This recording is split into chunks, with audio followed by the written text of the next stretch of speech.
Hello, my friends over at Face to Face Gaming. This is Travis Semulin Sowers, and we are jumping into a best of 3 Midnight Hunt traditional draft on MTG Arena. I hope that things are well in your world, and that you'll stop by Face to Face Games and buy some stuff, because they're great. Let's turn on some music while we're here. We're getting, I think, towards the end of Midnight Hunt. Spoiler season is going to start soon for the next set, Crimson Vow, or I think it's called. And I think this will go down as an okay set. Yeah, I don't think it's like the best set I've ever played, but everything's been kind of downhill since Ikoria for me. Somebody was talking yesterday about wondering how much playtesting sets got for Limited after the pandemic set in. And that, I suppose, could have been a part of it too. This one just felt weirdly balanced. Like, blue is very good. I do think it's worth noting there's a lot of people that'll, scream that you should force blue-black or force blue-red or whatever the deck du jour is. And one thing I have enjoyed about this format is it seems like if you can figure out what the open deck is, you can have a lot of success. So in that way, it's turned out to be a pretty good draft format. Like, making those tough choices and navigating them correctly is quite rewarding.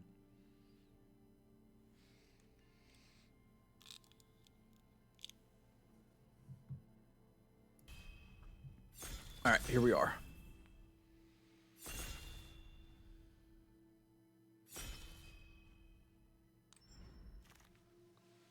So what have we here?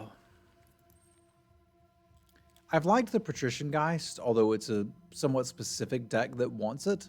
Like, it's best in blue-white. Other than that, it's kind of just a Windrake, which isn't great. I've had a great deal of success with the Fangblade Brigand. It attacks well, it blocks well. It's just a solid card. So it's kind of which one would you like to try to give a go for.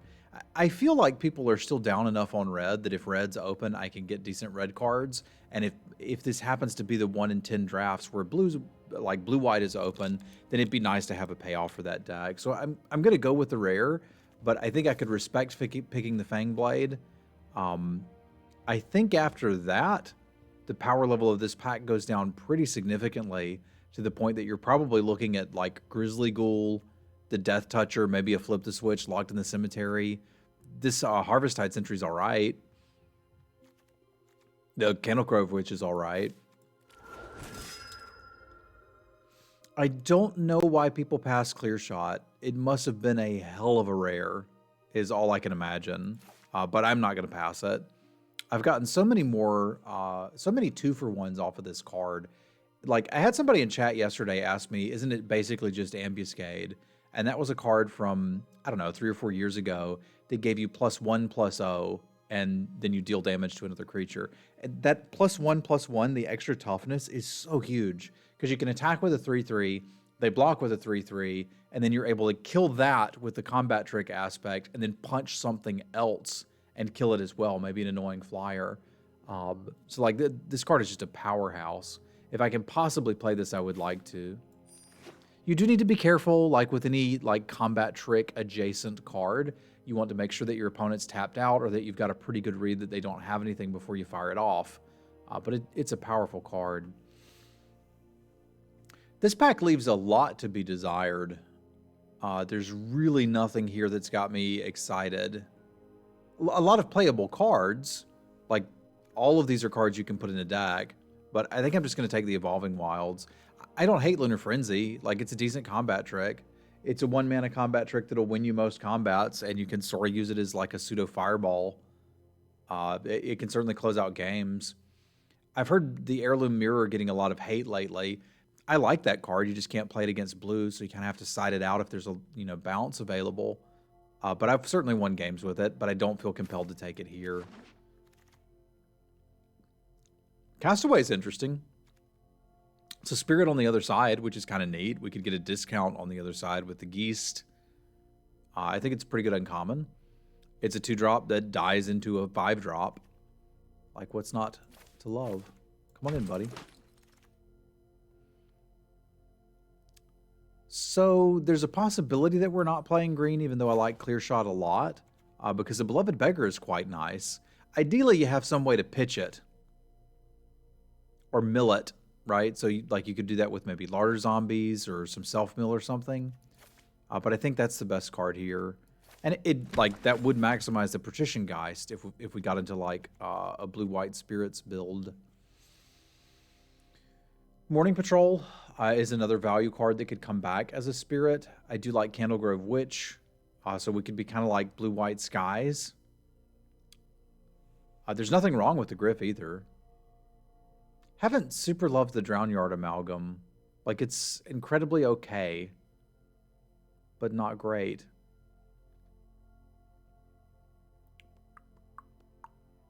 I think I'm going to go with Morning Patrol and see if we can get like a blue-white Disturbed deck started here.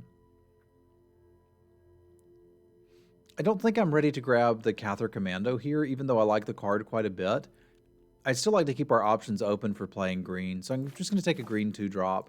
I suspect we're getting into blue-white, but if we get past something really weird and I change my mind on that, I'd like to have options, right? Because we could very easily be green-white as well.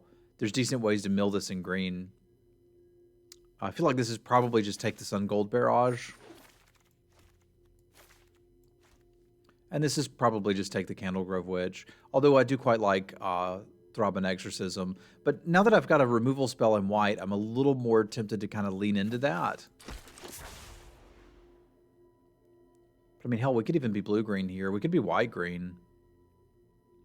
I've played this a time or two in blue-white. I still don't love that card. Somebody was trying to tell me it was the best white common, and I was like, it can't be. This is another solid card that you get value out of if you mill it, or you can just cast it and get a little bit of card draw. I don't hate it. And I don't think I need another Tireless Hauler.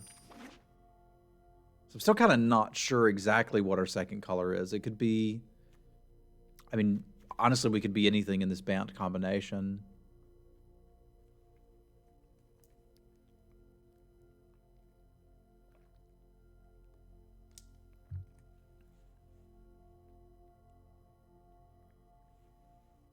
I love how the spirit rides a horse and is flying.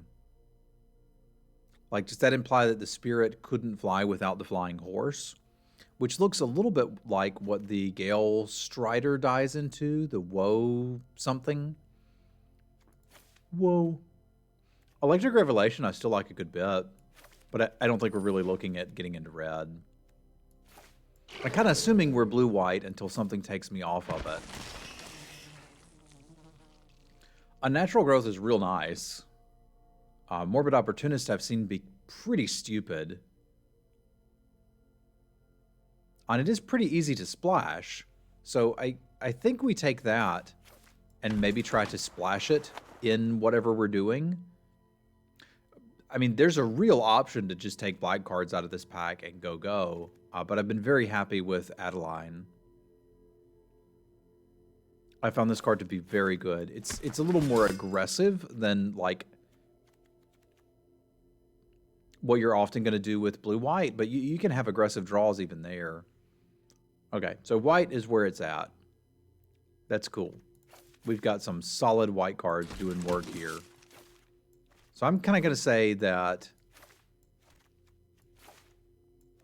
this group of cards I'm planning on playing. And then these are options. It's nice to have options. If we were going to do the blue, having the Deserted Beach would really help with the splash for the Morbid Opportunist, because that would let me get 2 swamps in pretty comfortably.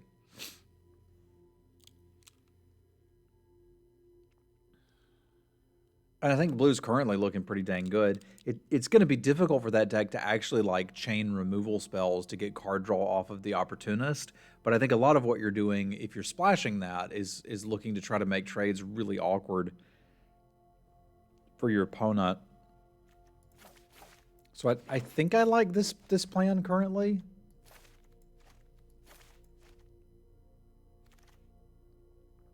We'll see if we change our mind there.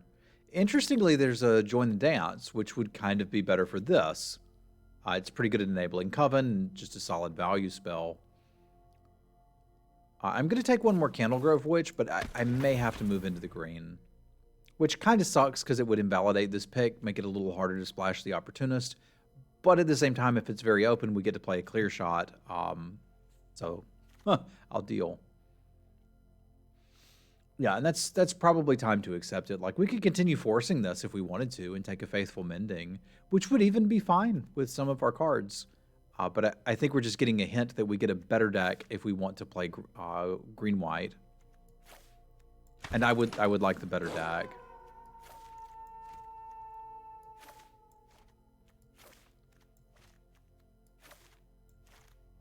Because at that point, as you look through, there's not a huge reason for us to be playing blue, other than that I kind of like the Castaway.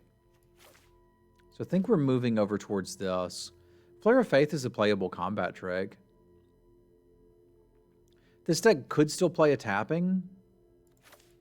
Yeah, you know what? I'm going to take that because I've already got the Howl of the Hunt if we want the combat trick aspect. Rejuvenator would make the splash pretty easy too. Which I don't mind, and if we get something like Ants, I could be happy with that. So let's take us a Rejuvenator. I don't mind playing one of these. I initially thought I might be playing, like, I don't know, 5-color green on the regular when I saw that card, which has just not happened. Mystic Skull could make the splash good too. I did a deck on stream yesterday that was mostly green-blue, but it was splashing for black and red. Like, you can do that. I think I'd rather play this than the Timberland Guide currently.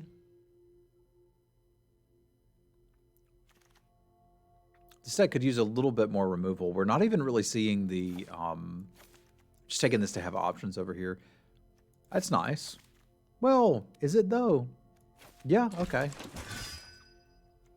We could be 5-drops the deck. That might want another Rejuvenator, but those are pretty easy to pick up. That's really difficult for me to pass.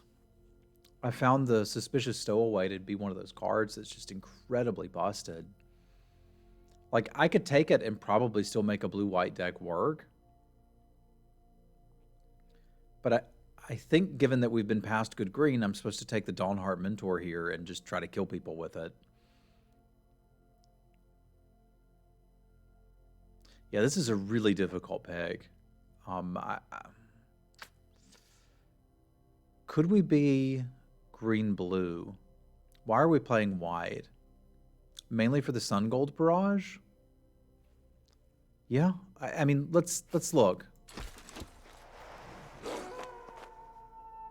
And there was this pack with literal no cards for us. It's tough. I'm going to assume we're still doing green-white, and then I'm going to miss that card, and I'm stupid and bad. But, like, there's some world where we were able to start taking blue cards and play this. But, yeah, I believe we've made a mistake. Let's take the Shadow Beast sighting, though. It could still sort of happen. Okay. So you're saying there's a chance if I flush... the dual craft, I'm not flushing the dual craft trainer. Like, I'm just not doing that. All right. We goofed. It's okay. We'll survive. Oh, we got the rare for our color pair. But it sucks. This is not the worst combat trick if you've got some tokens running around, which we don't. We're kind of set on creatures, though, even though this is a good one. Like, our deck doesn't have a lot of interaction, which I don't super care for. I think I'm going to take one farmer, cut one of the 5-drops, and probably need to play, at the very least, Howl of the Hunt, and maybe tapping at the window. Because, like, we're at 15 creatures now, plus a Shadow Beast sighting. I'm probably going to take more, so this will hit cards. And it's got a few things that could bend that we'd be happy about. The splash seems pretty trivial now. So let's just grab this and be done. Yeah, I probably need the other combat trick too. Because I think if this is the deck, I can work with it. I wouldn't say it's lovely, but it's functional. There's some really good blue in there. Silversmith I should probably find room for. Because I think another silversmith would be very nice for us. Maybe we just play the 2/5s. There's another barrage. I think at this point we're better off taking sideboard cards than main deck cards. So we could take this and bring it in if somebody's got a big deck. I could also just take Return to Nature. But I haven't sided that in very often. I've wanted it a few times and didn't have one, which was incredibly awkward, but... Sure. Sure. Okay, apparently we get infinite Sun Gold barrages, but I think I might want an up dog, just in case we need something for flyers. We're currently pretty weak to that.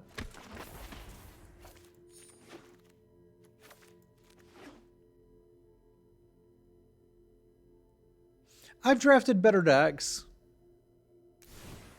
but I also think this one's mostly fine. I don't think it needs 3 swamps. I can get away with 1 now, right? Because that's really too many sources with 1 swamp, but I kind of can't not run at least 1. Because that gives me 1, 2, 3, 4 if we're running the skull, which is kind of like another 5-drop in the deck. I haven't loved the skull, but here we are. And then the mana could go a little more slanted towards white, but not much. 6, 7, 8. I mean, we could also just go 8, 9, 9. That's a pretty solid mana base, right?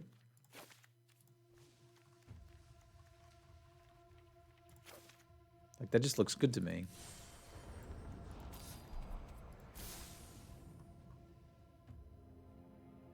All right, let's see if we got something.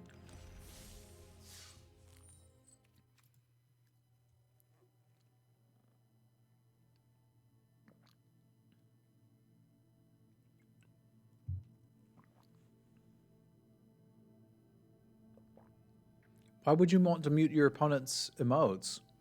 How else would they tell you to grab a leg?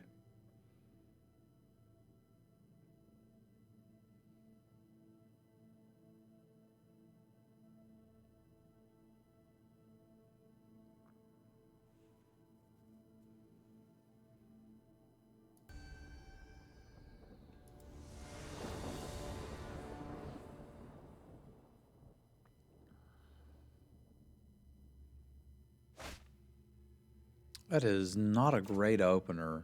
What would this hand need to be good? Basically just a green source.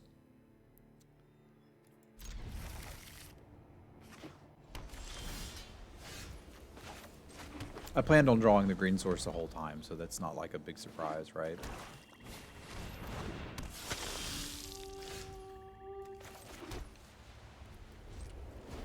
I've not been impressed with Vampire Interloper in black-white, so let's see how this works out for our opponent.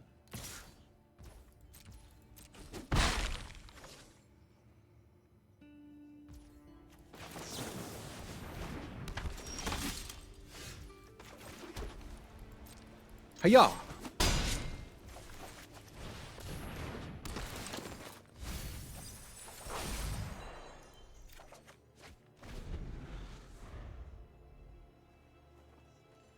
Pretty solid value to bend the tapping.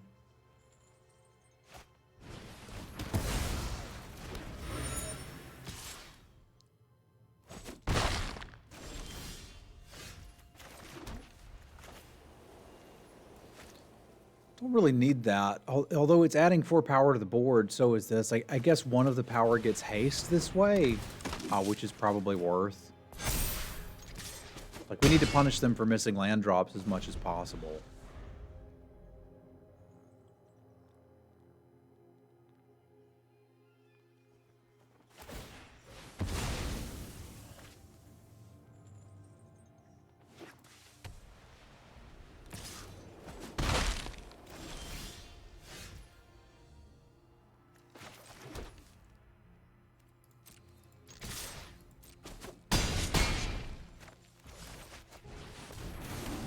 That may be enough for them to just scoob.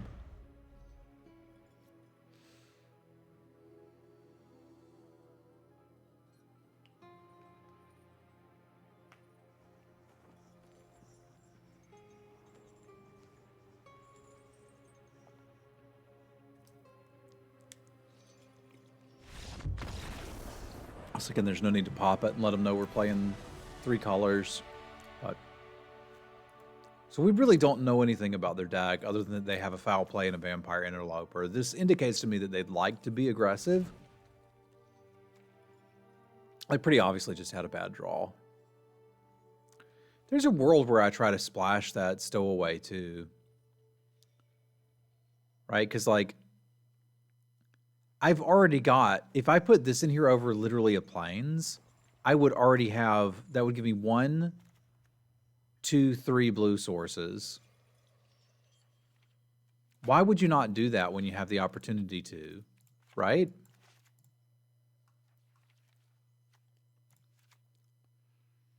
Like, that just seems like a no-brainer to me that you would do that.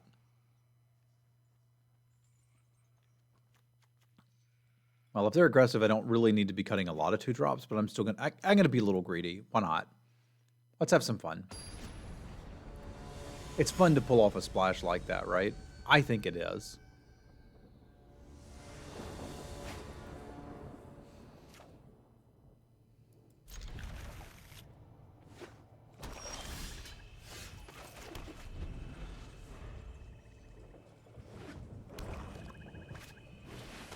No interloper this time, eh?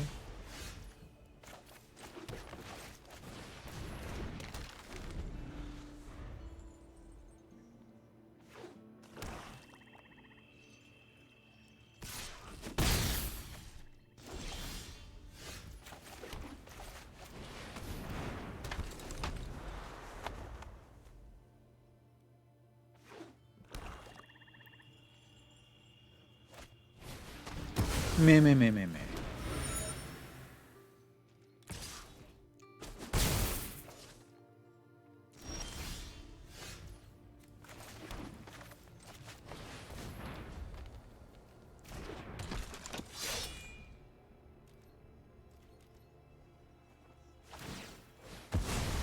So I think ideally for us, obviously, they hold that back to block the 3-1. We get another 3-1 and then attack with a pair of 4-2s. That'd be swell.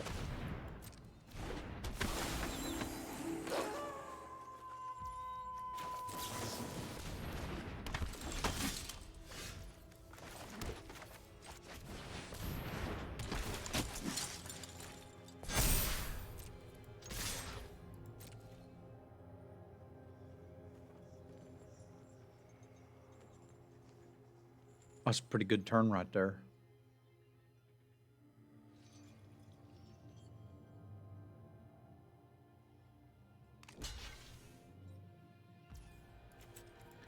We can go ahead and pop this and grab the swamp now. They already know about it, but I guess there's not that much reason to take it, but...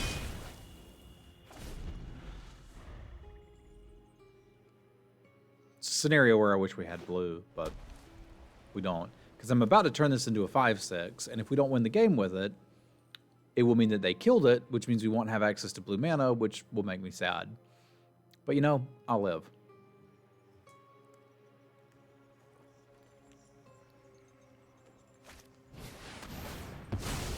That's a big monster.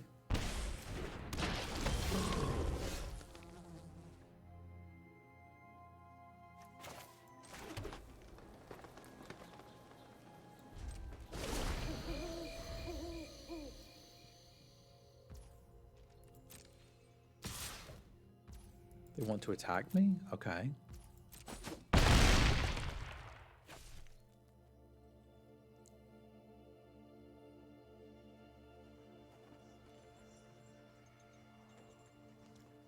I see that you're reading my Mystic Skull. That's good.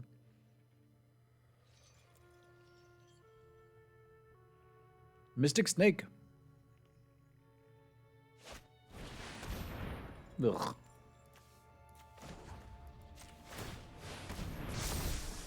That will make racing it a little harder. Because they've got them the chump blocker. And I can't exactly chump block the behemoth. We could draw a Sun Gold Barrage. That'd be swell. Oh god, they've got an Eaten Alive too. Man, that's what I get for being lazy. I should have done that into turn. But we're at the point now where I basically have to chump block this, which kind of sucksers. Well, chump block isn't the right word. We're going to gang block it and hope that they don't have a way to interact. But they probably do.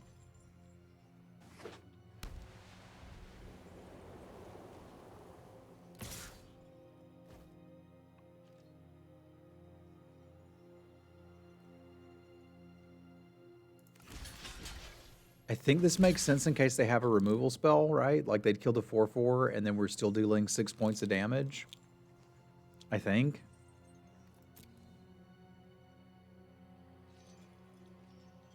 I don't really know how I'm supposed to beat it otherwise, and I can't continue to take the damage.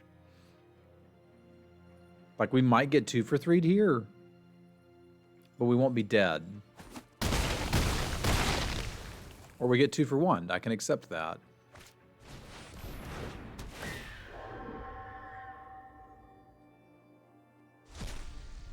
That's a bit of a shame, but okay. They've got a raised dead effect, too. That's not good.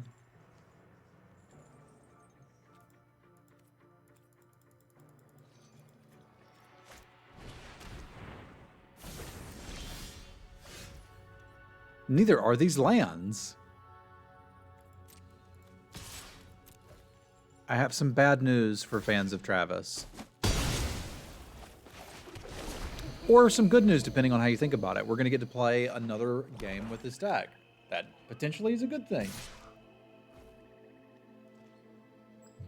And I think I'm bringing in the second Sun Gold Barrage. Because it seems like it does hit cards that matter. The cards that they're beating me with are cards that I could kill with Sun Gold Barrage.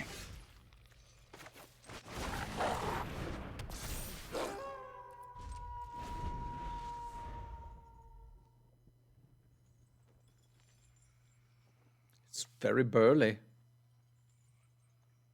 Much breakable. See? Look at that. Format defining all-star, Sun Gold Barrage.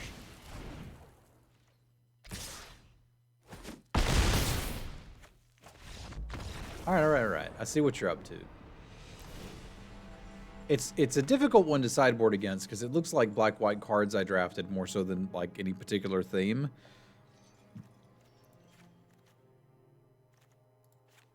I don't think I want to do shenanigans against them, though. It would be nice to have an aspect of card advantage. Yeah, maybe I still do.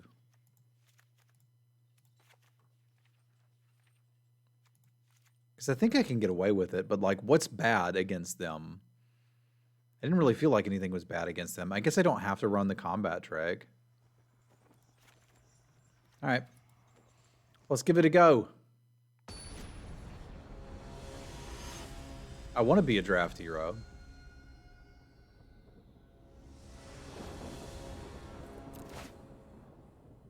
Okay.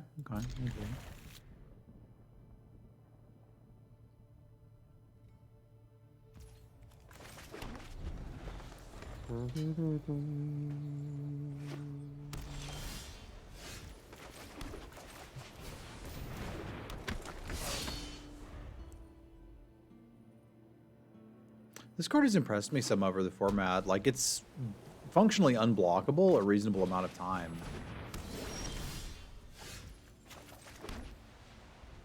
So I could fire off the commando. Yeah, I think I like that, actually.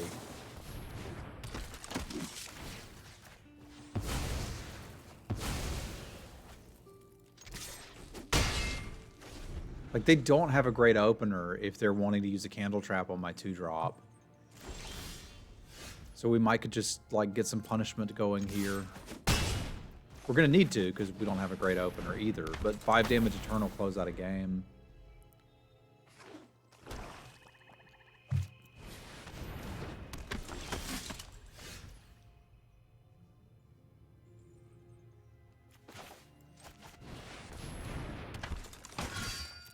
I'm going to try to set up a 2-for-1 with Clear Shot, because I bet they have another 3.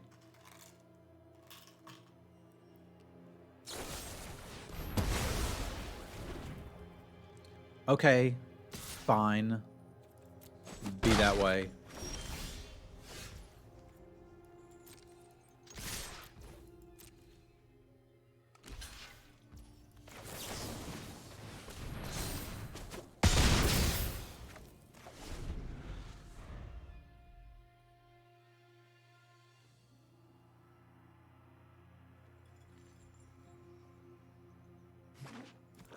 I was just going to chillax with my rare, and they shoved her through a window. Okay, Interloper we do not care about. I'll kill one for free, but overall I don't care about it. That was a bad attack on my part, because the +1/+1 doesn't do anything here. So now it's a question of, do we accept shame or not? And I think no. They could have blocked the other way. So there's some cause for still running it that way, but not a lot. I think I should have just killed it and smacked them for 6. I do like giving them the opportunity to mess up, but that is about all one can do.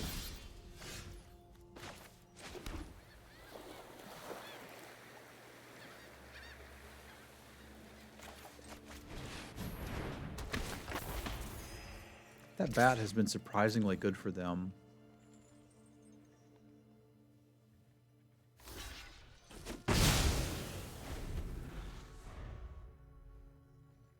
Like, I think the Bat Whisperers I've seen from this opponent are some of the best Bat Whisperers I've seen in the format.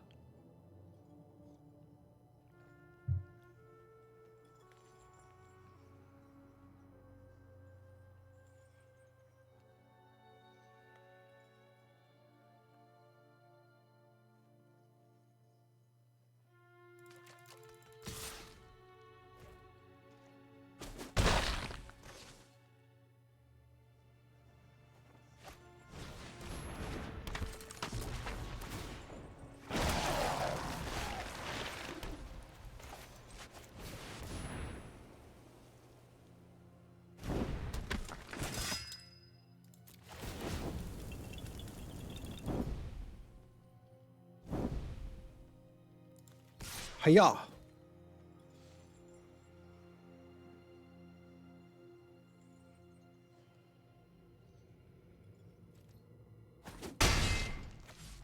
Like I said, I've seen that thing being just straight up unblockable some amount of time.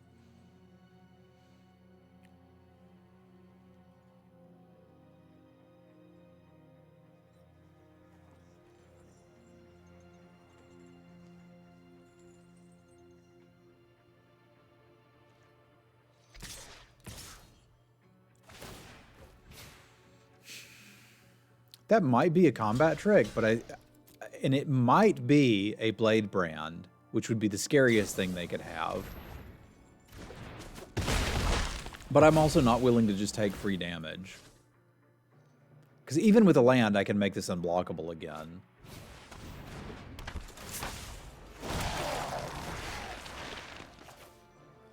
Could certainly do it with that too.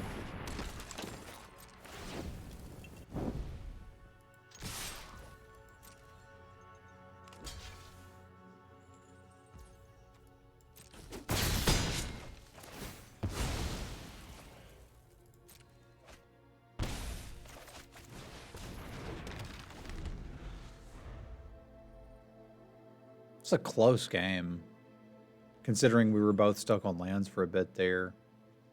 It does feel like this game was mostly decided by Screw and Flood rather than like play decisions, although I certainly made some mistakes in this game. I think the game would have been over if I had not misplayed that clear shot earlier. I'm so used to it being a straight up 2-for-1 when you attack that I didn't stop to think through it all the way.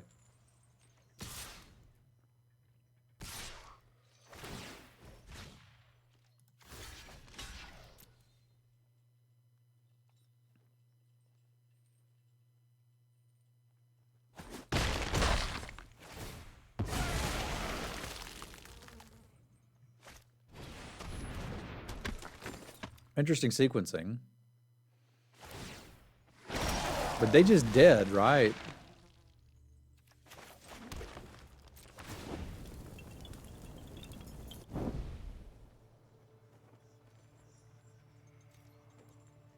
Well, not all of them. You don't need to attack.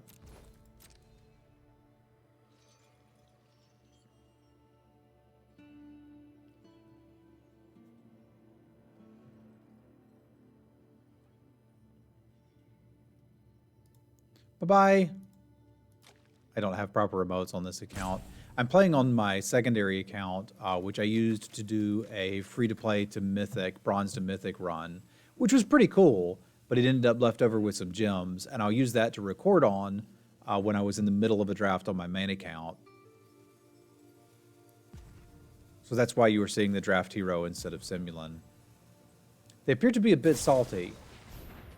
Oh, or they're a genius. This is the card I said that people told me was the best common, and I was like, no, it isn't. Well, maybe it was. Do you see what they've done?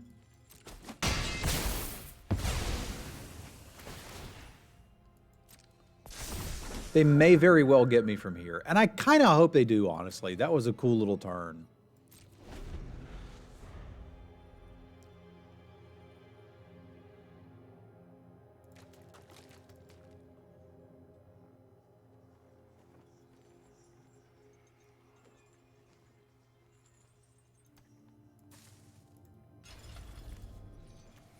Yeah, I think we saw the best Blade brand I've ever seen and the best Blessed Defiance I've ever seen. And I suspect they have a Sun Gold Barrage.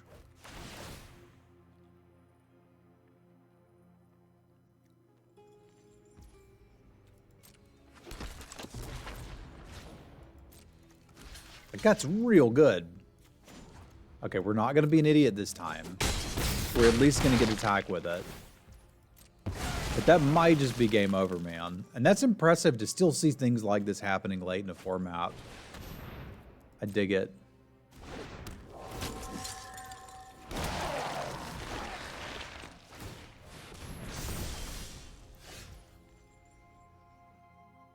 All right, so if I attack with both of these, they're going to block. Then I'll have a blocker on the way back for, I guess, the 3/3. They'll have the Witch attacking, which would mean I'm taking 2. We could block this. And presumably that. So I'd be taking 2, 3, 4, 5. I can take that.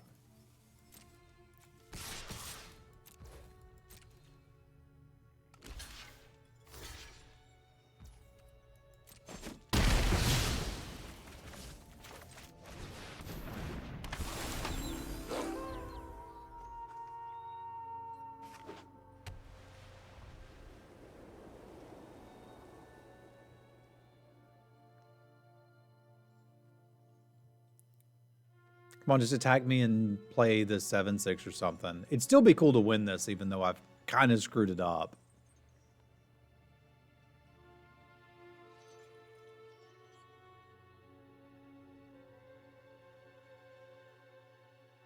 This is one time I would like for there to be no justice.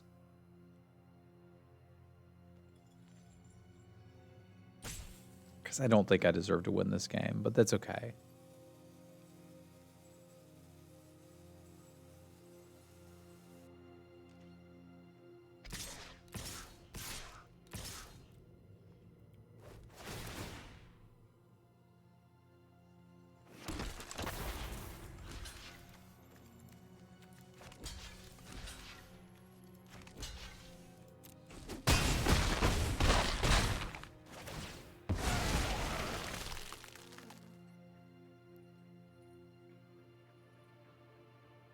If their blocker is something I can kill with Sun Gold Barrage, we're in business.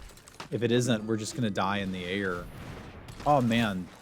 That's intense. Oh! We could have had that. But I got lazy. And now I must suffer.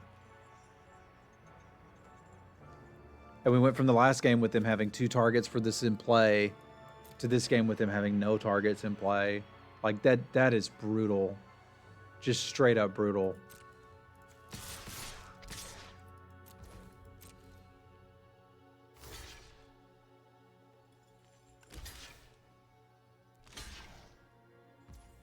Oh man, I'm quitting Magic. I can barrage my own Beggar, but I won't be able to flash it back this turn. So we're just dead.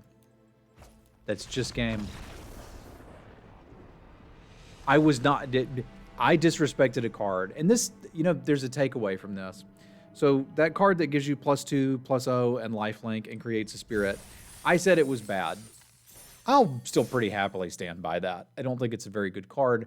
I don't think most decks are going to be particularly interested in playing it. It is also worth noting that they really don't make bad Magic cards anymore. When I was first getting into Draft, God, 20 years ago, I got old when I wasn't looking, they had these cards called skill testers, and the idea was it was going to test your skill by being able to look and see that it was actually a really terrible card, and you should never play it. And they've gotten rid of those, and I think that's a good thing for the game. Because in the past, if you had somebody sit down that wasn't very good at reading signals and didn't really understand how to draft, they would get a really terrible deck because they'd have a bunch of those skill testers. Whereas in this case, I don't know that we did a wonderful job reading the draft. We did okay, and we got a playable deck, right? Imagine if most of these cards were like, I don't know, 5-mana 3/3s. That's the level of stuff you'd see as a skill tester. So I think it's worth noting that even if there's a card that I don't like or you don't like or whatever streamer or content creator that you watch doesn't like, that it still has a spot and you still need to remember that people can play it. Because like I was defeated by my own hubris there. I was like, we got this, it's fine, don't worry about it. And that is one area where I could tighten up my gameplay. Now that said, there's still 2 more rounds left, so we'll see what we can do. All right. I washed down that hubris with some cranberry juice.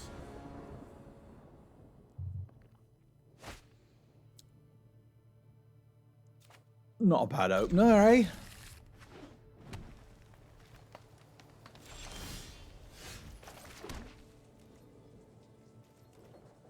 Recovering with the 2-1 would be rather nice, given how we started.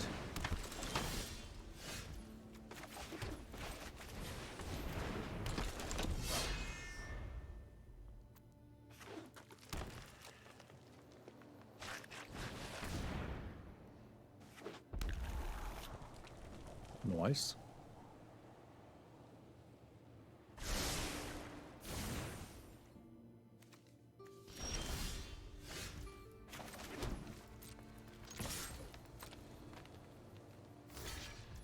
Use our combat trick properly this time.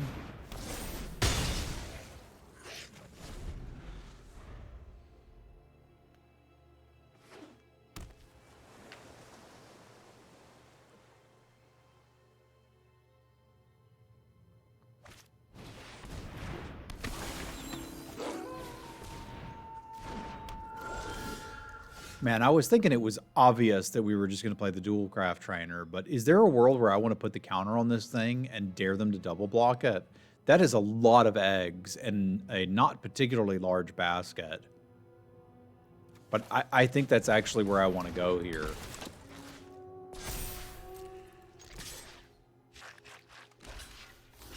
Because if they want to do this, I'm pretty happy with it too. Let's get tapping.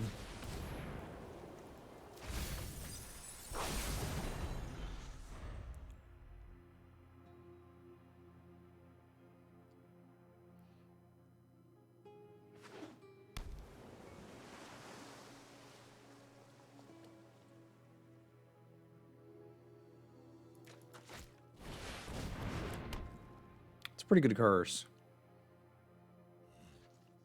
We do have a main deck enchantment removal piece, which would be really nice to draw quickly.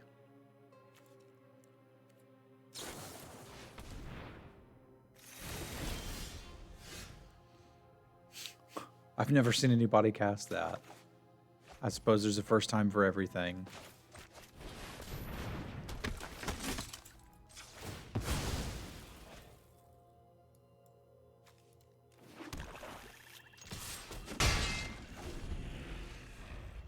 They shuffled lands back in to get me.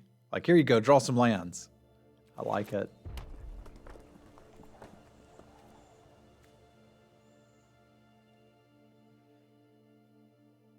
I guess they probably don't want to draw the Infiltrator again, so fair enough.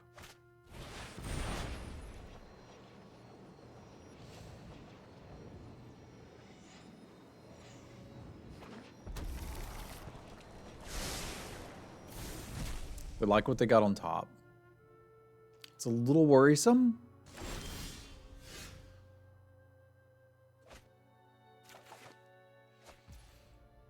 And the land is not particularly welcome.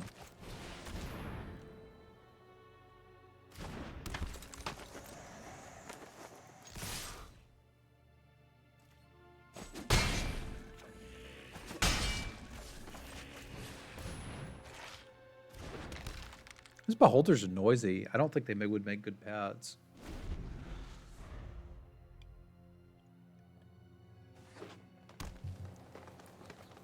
I guess that's one of the reasons why I haven't wanted a naturalized style effect very often in this format, is you get things like the 3/1, and there's a 2/2 werewolf that you can just sacrifice and blow up enchantments. So if you're in green, there's an uncommon you can find that you just main deck that does it.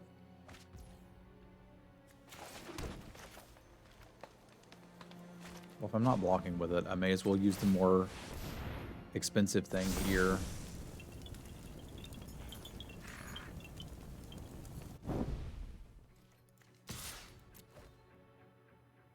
They did frog us, which I don't particularly care for, but here we are.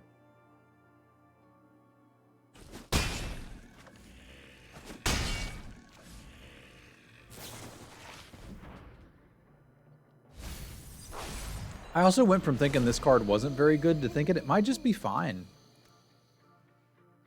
The last draft I did on stream yesterday involved some of the 2/1 elementalists, and you could just go infinite and make infinite 1/1 frogs, which, to be fair, wasn't very good, but it was fun.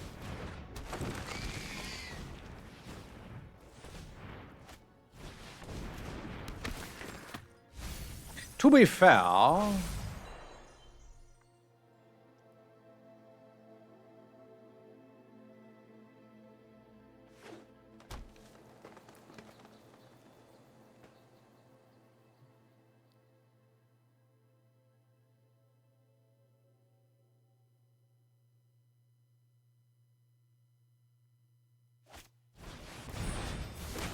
may as well get you 2 of them. Makes sense to me.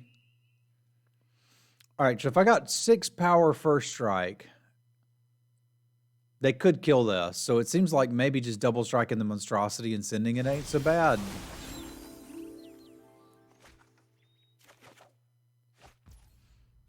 Let's see what else we got lined up, though.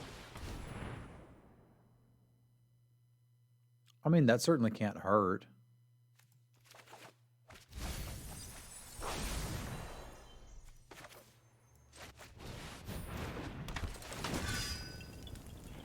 She's arbitrarily large. They're going to have to chump block it.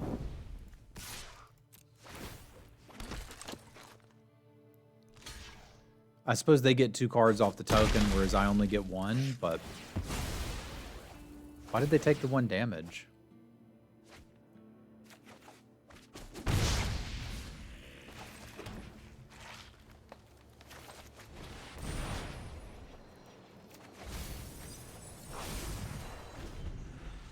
Okay. Nothing wrong with maintenance. I'm a fan of maintenance. It's good to maintain things.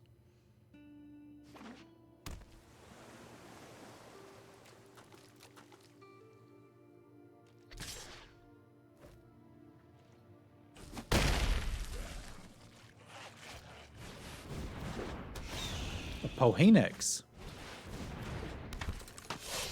They just straight up 3 colors over there.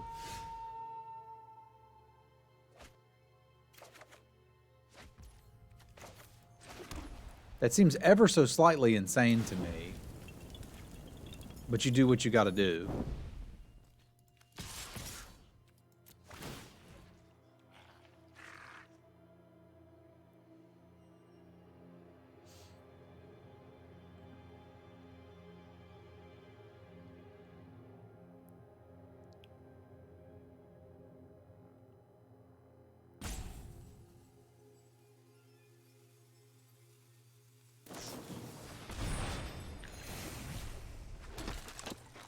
I've been gotten.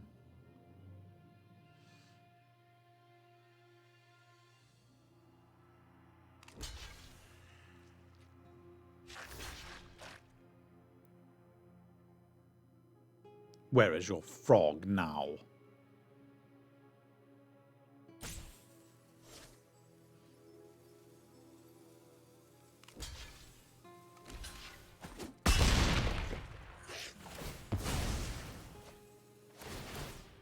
That was smart. They make sure they get both cards.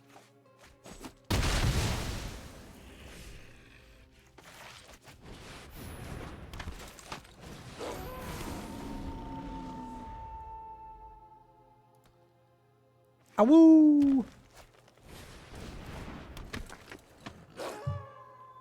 I think we send a larger batch this time around.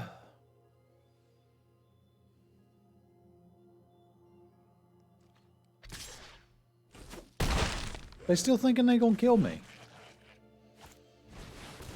And maybe they are. Scab Wrangler is another really good card from this set. Surprised how good that one has performed.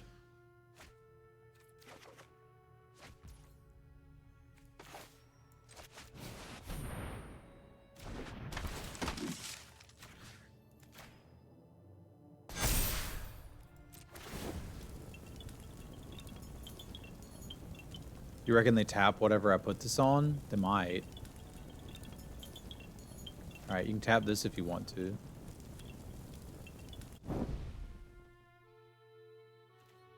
No? Okay.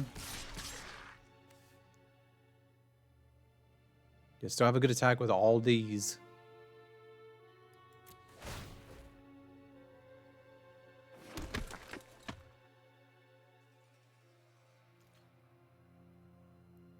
I might have even had a good attack with everything, but I feel like if they chump in, I'd be happy.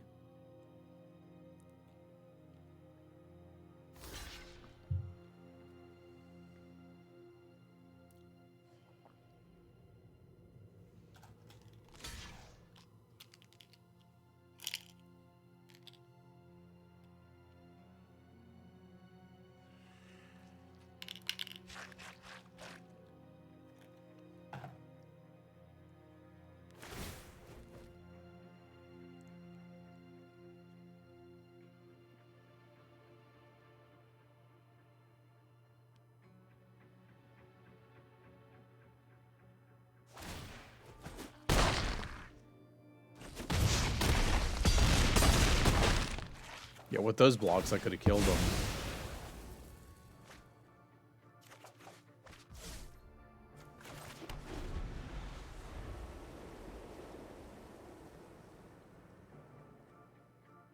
They're going to Lunar Frenzy and kill me this turn. Which is an aspect of this format that is worth noting. It is incredibly unforgiving. As you noticed, I got sloppy in round 1. Here we are in round 2, and I think I just got sloppy again. I didn't do the math, and I should have.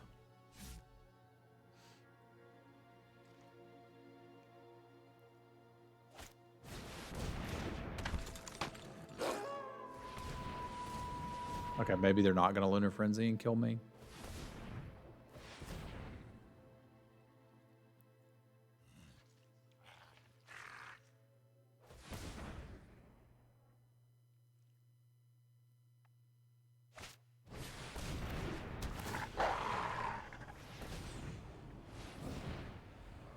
But they could draw a Primal Adversary and get me with it.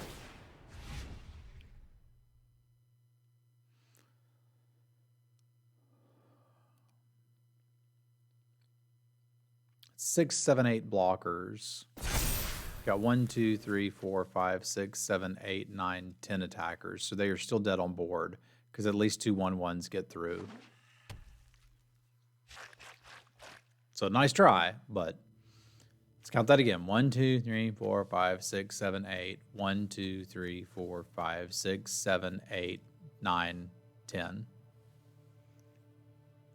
They are now beginning to do the counting as well, and should concede in just a moment.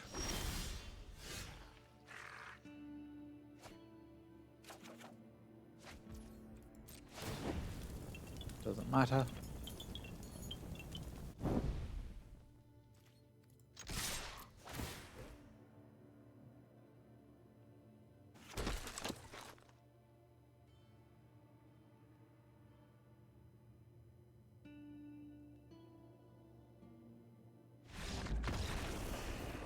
So they're just like straight up 3-color rares. Screw you.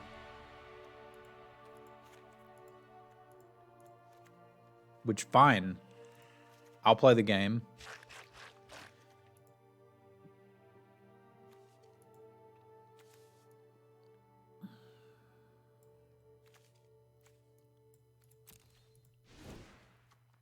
There's enough targets for another barrage, too.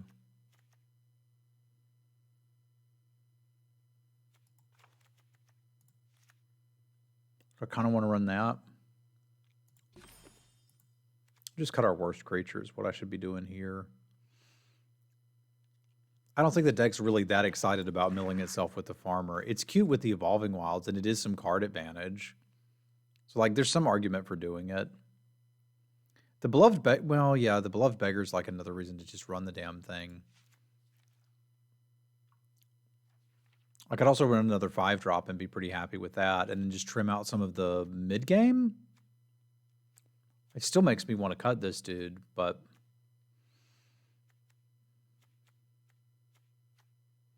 All right, I'm going to cut the guide.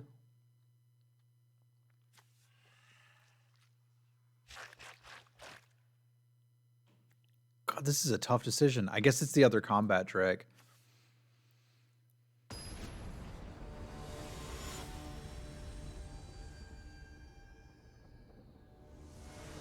Maybe there is something to this format.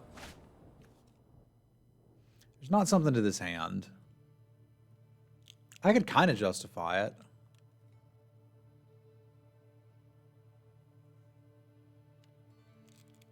But I think this one's a little too bad even for me. I don't like to mulligan, because sometimes this happens, right? Where you're now auto-mulled even further.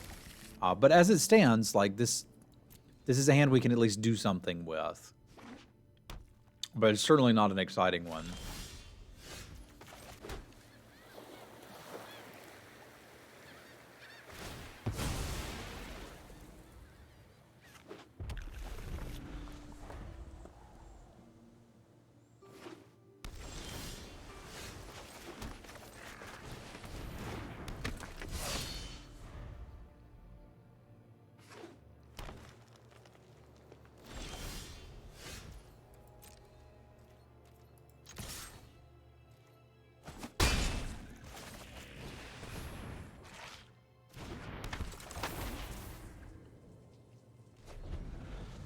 I mean, we've got a lot of rares in the deck. That's got to be good, right?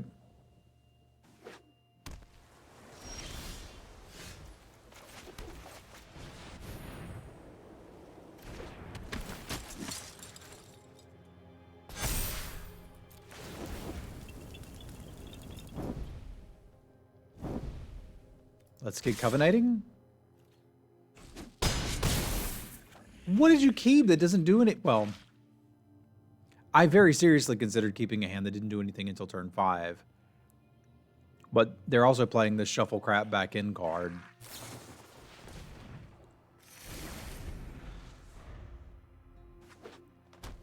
Which I don't think's good enough. Like, maybe make it gain 6 life and we can talk. Although that's pretty damn stable.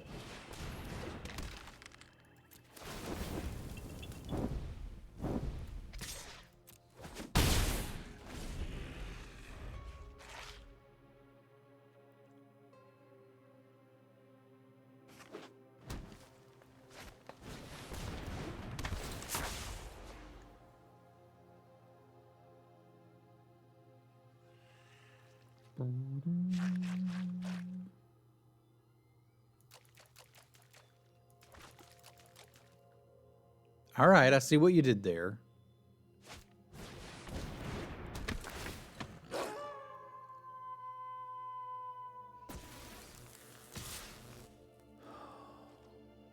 No thanks.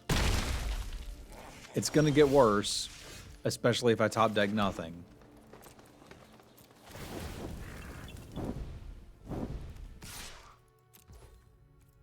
But the only thing I've got going for me is that their life total is low.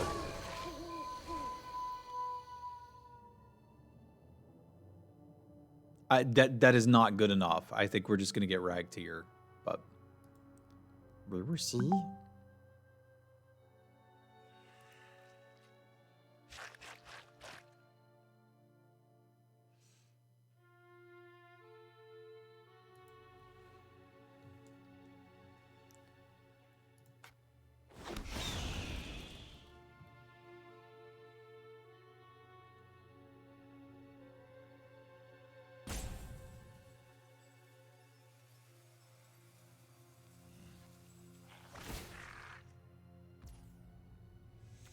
Yep, it's real big.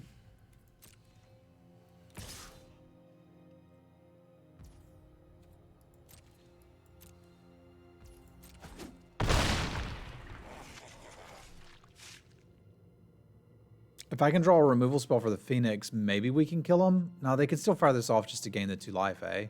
Yet again, another card that I'm like, it's not very good. But here is a situation where gaining 2 life may literally be all that they need.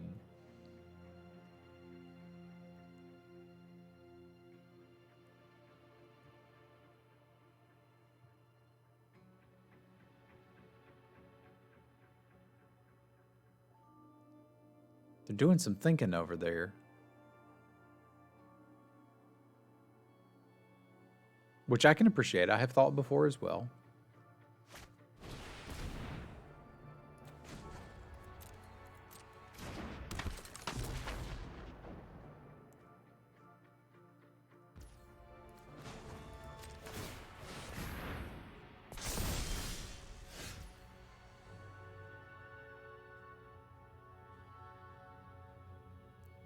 Barrage ain't too shabby. Because, like, we do want to get rid of that. So let's start there and see if they tap anything in response. They kind of can't.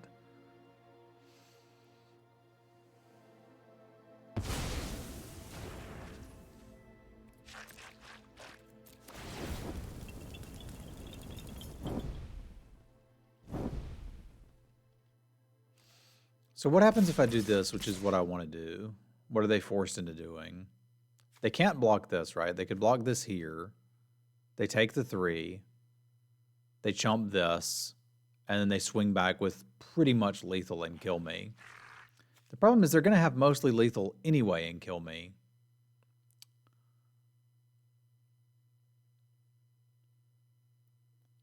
So I'm not entirely sure I like this plan. Although I can basically attack here too.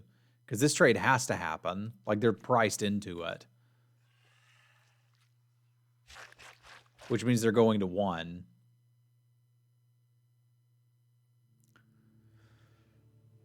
Yeah, this is a set and a half, isn't it? Okay, so we chump here. We make this trade. We take the 3.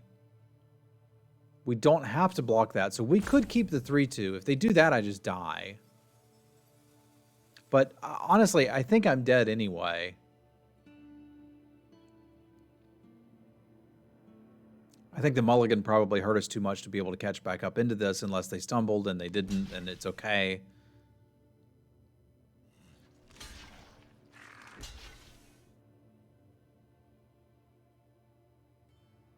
Yeah, I guess attacking with the silversmith makes this block better too.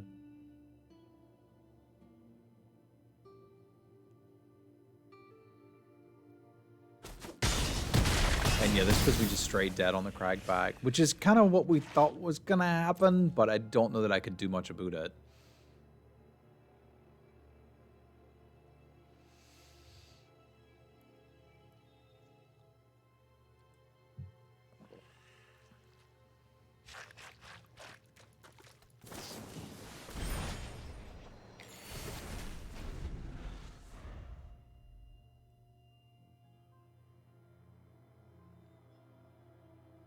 I don't think it really matters either if we still have the 2-3, right? If we were going to be really careful, the play is to just attack with the Candlegrove Witch. But with this having this and +2, like, we're close to dead just there. Yeah, I think if we wanted another draw, the only way to get it was just to attack with the Witch.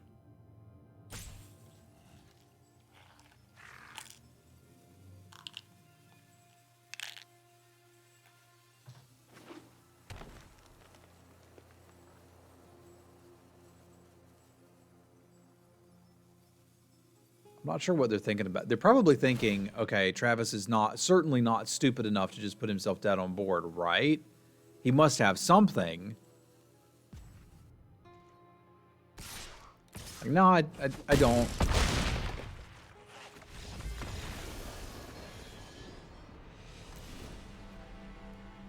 But I can appreciate the respect. We've been there. All right, come on now. You're embarrassing me in front of the Wizards deck. I need you to perform and at least get us one round win.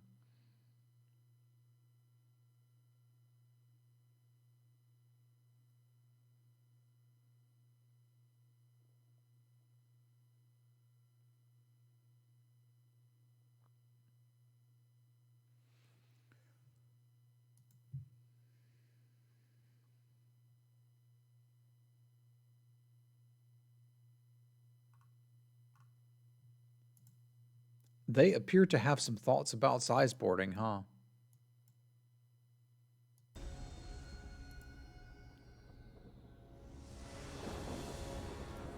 All right, then. That could work.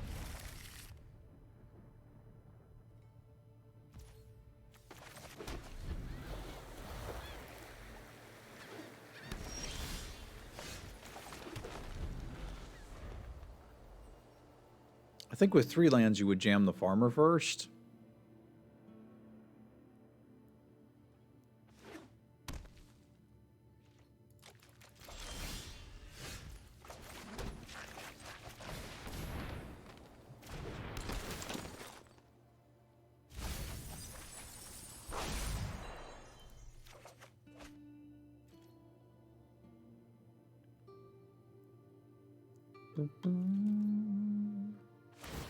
Wonder if they shuffle it back in.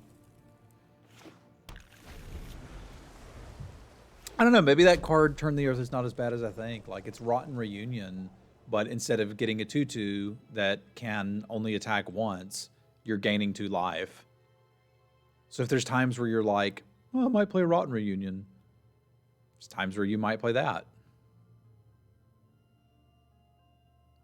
It feels a bit weak at uncommon.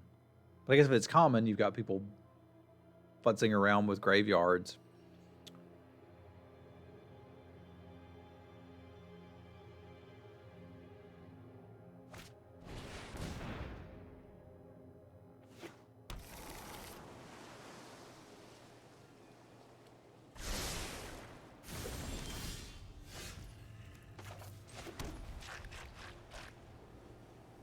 I think I like the Silversmith now, and let's start the attacks.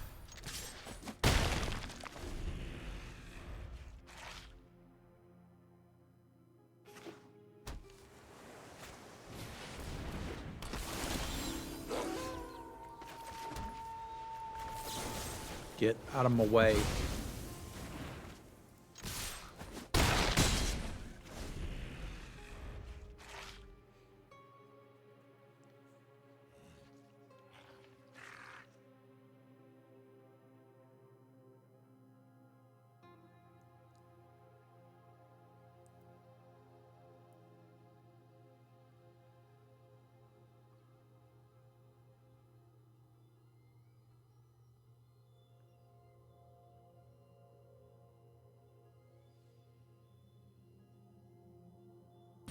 If they have to start using removal spells to stabilize, that's good for us here.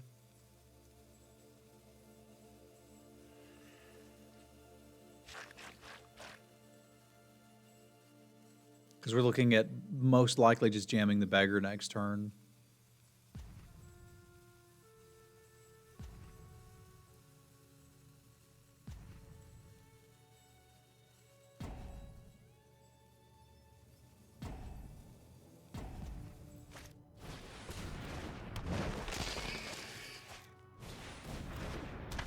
Those two I don't particularly mind.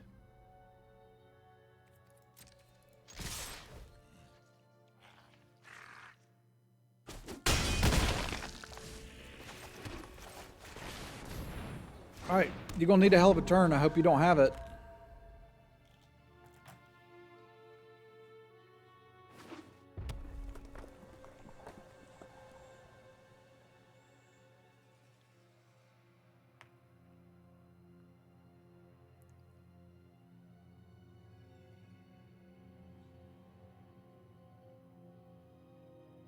Yeah, maybe I need to give Turn the Earth a little more respect. I need to give all the cards in all of the sets a little more respect than I do, because part of my brain is still looking for the skill testers, and they're not there anymore.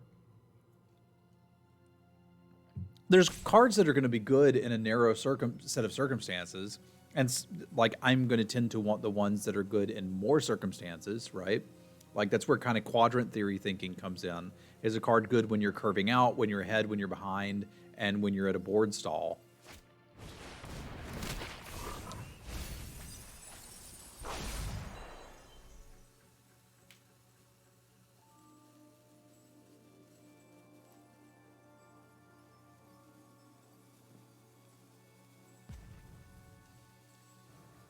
And I think they just don't make unplayable cards anymore.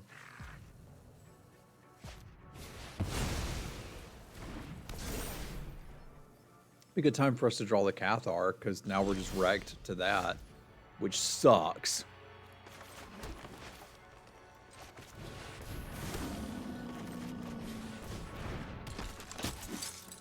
Grafted Identity, ladies and gentlemen. That is not a card that there's any debate on. That card's just really good. Like, incredibly good.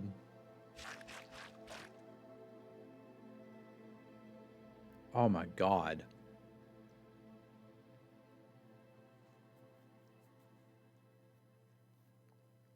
That was one of the biggest wrecks that has ever wrecked.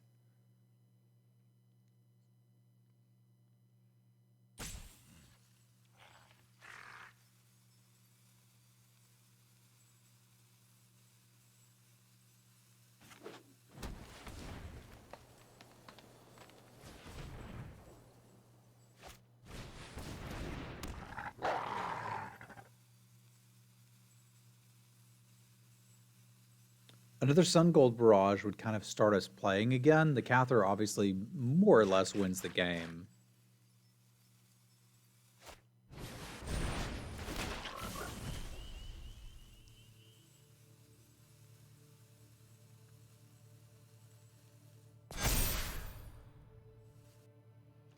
Yeah, I guess there's no reason to put it on the Generous Soul.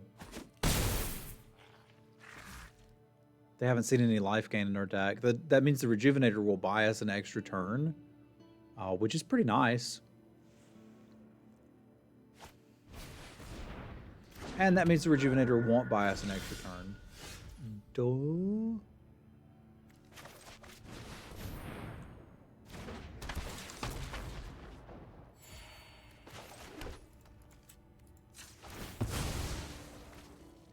This Morbid Opportunist is going to have to do a lot of heavy lifting right now, and I'm not entirely sure that it's capable of doing that.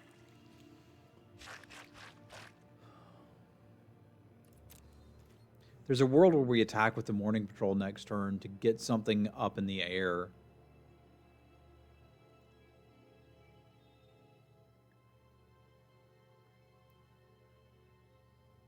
But I'd like to do that once we have the Opportunist in play.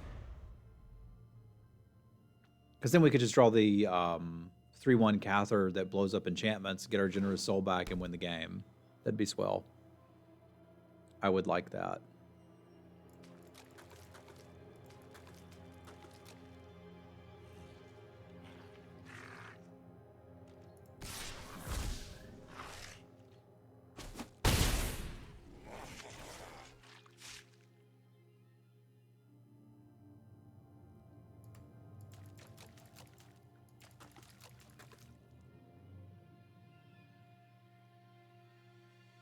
Yeah, we're not even going to be able to block at the end of next turn, so we pretty clearly need to attack now.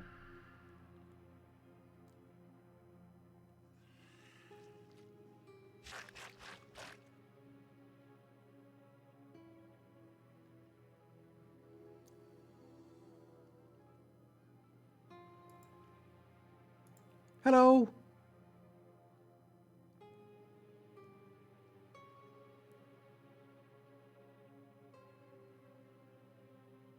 They are playing at a pace significantly slower than I usually do, which everybody's entitled to play at the pace that makes them happy.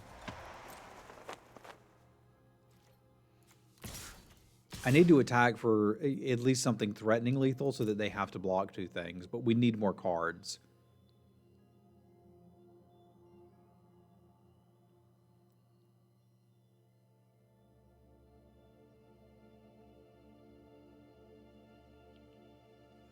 Again, the Cather would kind of be the best thing. Yeah, we'll update. Don't worry. We got to finish this game first. This is the game that never ends.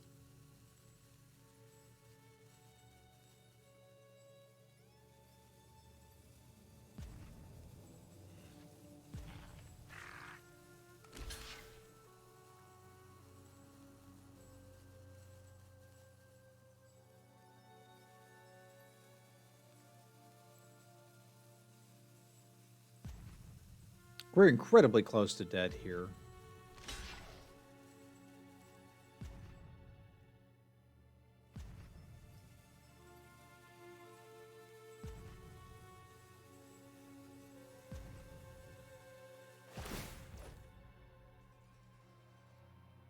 Okay.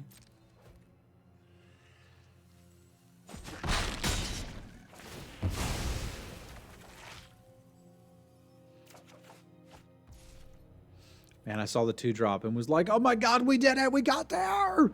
But we didn't get there. That was not what we needed. We're not going to get to trade this off, which sucks. Yeah. I hear you. We're going to update, yo. Don't worry.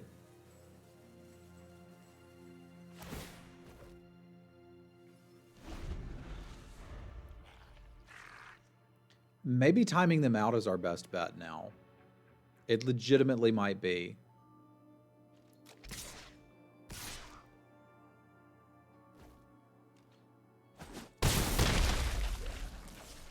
Because I kind of have to win next turn, and I'm not sure that I can do that.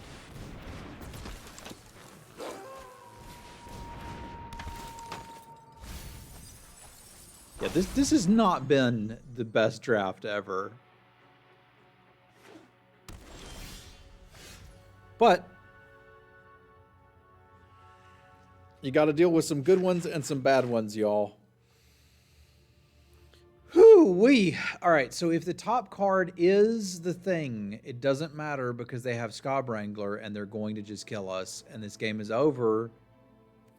Okay. We're dead. We're dead and it's okay.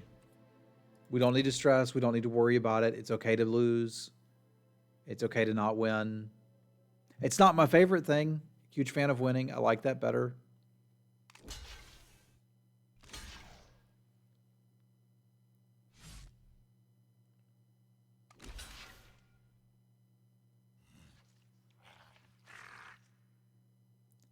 There's still some weird world where I nab the Generous Soul, but I guess at that point they'd just tap it in response.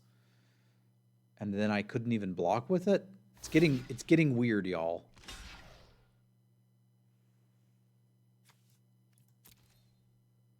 Scob Wrangler's very powerful. I think towards the end of the format, I may just get greedier.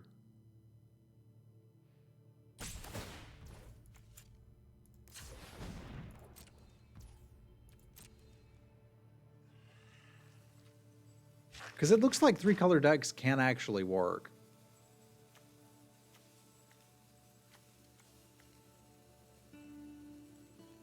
But this was kind of a major lesson in what I think is holding me back from the truly epic win rates. I'll usually get about 66% in draft, and I'll blame some of it on I'm talking to chat, narrating my plays, and like, sure, that's the thing. But a big part of it is I get incredibly lazy when I'm ahead. Once I think I've won the game, I kind of stop paying attention, and you can't do that. Well, I mean, you can. There's just consequences.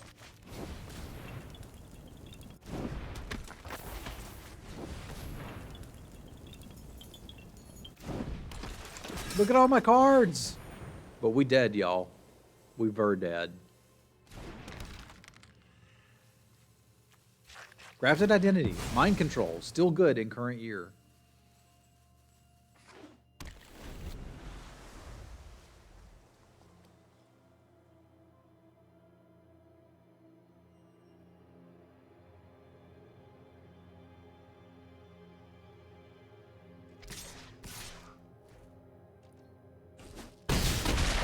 So I think you either need power or consistency. And our deck kind of didn't really have either going on for it, did it? As you look through it. So that might have been an excuse to force the blue, but I really think a lot of it could have been cleaned up with better gameplay. So my apologies that we didn't exactly get there on this one.